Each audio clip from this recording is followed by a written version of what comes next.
Welcome back to the most news in the morning. I do. It's really easy to say, but the federal government thinks that many people are forgetting what those two words really mean. So it's spending millions on an ad campaign to promote healthy marriages. A lot of people are scratching their heads and saying, wait a minute, is this money well spent? American Morning's Carol Costello joins us live from Washington this morning. Hello, Carol. Hi, Karen. It is a head scratcher, isn't it? But did you ever realize how many jokes there are about marriage? Like the secret of a happy marriage remains a secret. And my wife and I were happy for 20 years. Then we met. I love those jokes. Well, Uncle Sam wants you people to know marriage is no joke. And he's using your tax dollars to tell you marriage is good for you. Many studies show marriage is good for you. A good one generally makes you healthier, wealthier, and happier.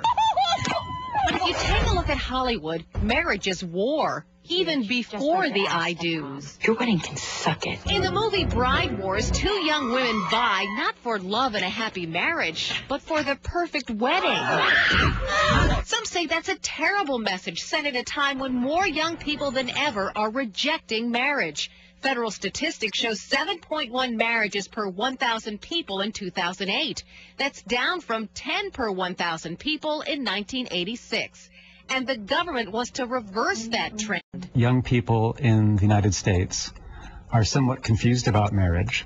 Marriage has changed a great deal in the last several decades, and the old rules really no longer apply. Paul Amato wrote Alone Together, How Marriage in America is Changing, and is an advisor to the National Healthy Marriage Resource Center, which is government-funded and designed to extol the virtues of marriage for 18 to 30-year-olds.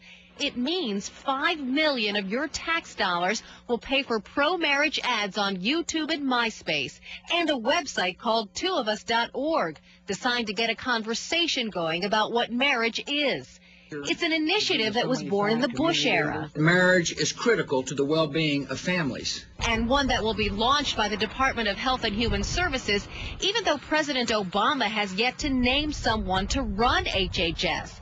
As for how such an initiative might lure more young people to the altar, well, we asked. This is something the government should be doing. No, that's not really the federal government's business. If people are going to get married, they're not going to be like, yo, the federal government's like, yo, let's get married. I would laugh if I saw an ad that said, Americans should be getting married. You should want to get married because you want to.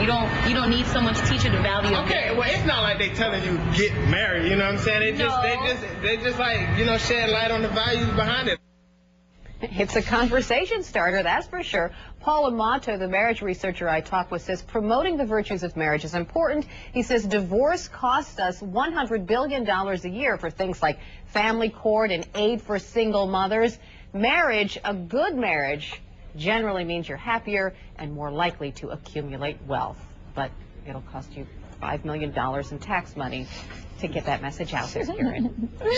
Carol, that's why we love having you. You always find those stories for us. All right, thanks so much. Sure.